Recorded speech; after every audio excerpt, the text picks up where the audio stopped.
सरयू घाट पर laser show चल रहा है। मैं एक बार अनामिका के पास जा रही हूं।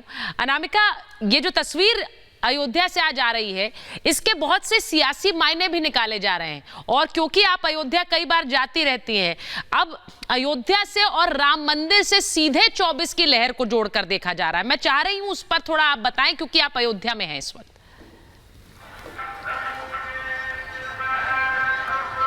और देखिए, अगर बात करें सियासत की, तो भगवान राम कभी सियासत से दूर नहीं रहे। भगवान राम हमेशा सियासत की धुरी पर ही रहे। और अगर बात करें इस बार के दीपोत्सव की, तो इस बार देखिए, गौर करिए आपकी, वैसे तो दीपोत्सव का त्योहार मनाया जा रहा है, सभी जानते हैं, भव्य दीपोत्सव मनाया जा रहा है, लेकिन इस बार मुख्यमंत्री ने इनिशिएट किया और पूरी की पूरी कैबिनेट की बैठक यहाँ पर आयोजित की गई। ऐसा पहली बार है जब अयोध्या में दीपोत्सव के पहले कैबिनेट की बैठक बुलाई गई, कई अहम प्रस्तावों को मंजूरी दी गई।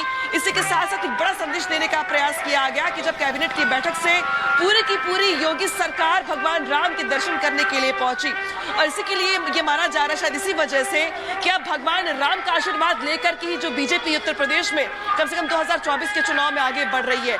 और इसीलिए ये तस्वीरें काफी अहम हो जाती है, क्योंकि इस बार के दीपोत्सव के दो मायने हैं। पहला तो ये कि इस बार की दिवाली प्राण प्रतिष्ठा वाली है, 2 महीने बाद, यानी कि 51 दिनों के बाद प्राण प्रतिष्ठा होनी है, इसी अयोध्या में भव्य कार्यक्रम होना है। दूसरा ये कि इसी प्राण प्रतिष्ठा के बाद लोकसभा चुनाव का बिगुल भी बच जाएगा। ऐसे में यूपी में जिस तरीके से अगर बात की जाए माहौल बनाने की, या इस माहौल को लेकर के आगे बढ़ने की, या इस माहौल को सीटों में कन्वर्ट करने की, तो भगवान राम इससे अछूते नहीं रहेंगे। ये बात सभी जानते हैं कि ये मुद्दा गूंजेगा, राम मंदिर का मुद्दा गूंजेगा, जोर जोर से गूंजेगा, और बीजेपी इस पिच पर सबको लाने की कोशिश भी करेगी। ऐसे में इस बार का जो दीपोत्सव है, कई मैसेज देने के लिए खास है। हालांकि दीपोत्सव हर बार खास होता है। पिछली बार के दीपोत्सव में पीएम मोदी की मौजूदगी थी। इस बार के दीपोत्सव में भले पीएम मोदी मौजूद ना हो, लेकिन इसी दीपोत्सव के जरिए एक बड़ा संदेश देने का प्रयास किया गया है। आपको याद होगा कि जब प्रयागराज में कुंभ का आयोजन किया गया था, तो कुंभ में कैबिनेट बुलाई गई थी। इस बार दीपोत्सव में कैबिनेट बुलाई गई, और इन्हीं अयोध्या की सड़कों पर जिस तरीके से कैबिनेट मंत्रियों ने परेड की, हमने वो भी देखा। और सरकार का एक जिले में जाना, पूरी की पूरी सरकार का, खासतौर पर अयोध्या में, वो विकास के मायने में भी काफी अहम हो जाता है। जब सरकार इस बात को लेकर स्क्रूटनी करती है, इस बात को लेकर के पड़ताल करती है कि अयोध्या में विकास के कामकाज को लेकर कितनी चीजें आगे बढ़ी हैं, तो आज यहाँ की सड़कें, सरयू का घाट, राम की पैड़ी, इसके अलावा अलग अलग हिस्से बताने के लिए काफी है कि जिस अयोध्या के बारे में लोग बात करने से भी कतराते थे, इतना इसको कंट्रोवर्शियल मानते थे कि लोग इसमें बात भी नहीं करते थे, आज उसी अयोध्या के बारे में न सिर्फ बात की जा रही है, बल्कि पूरी विश्व में चर्चा की जा रही है।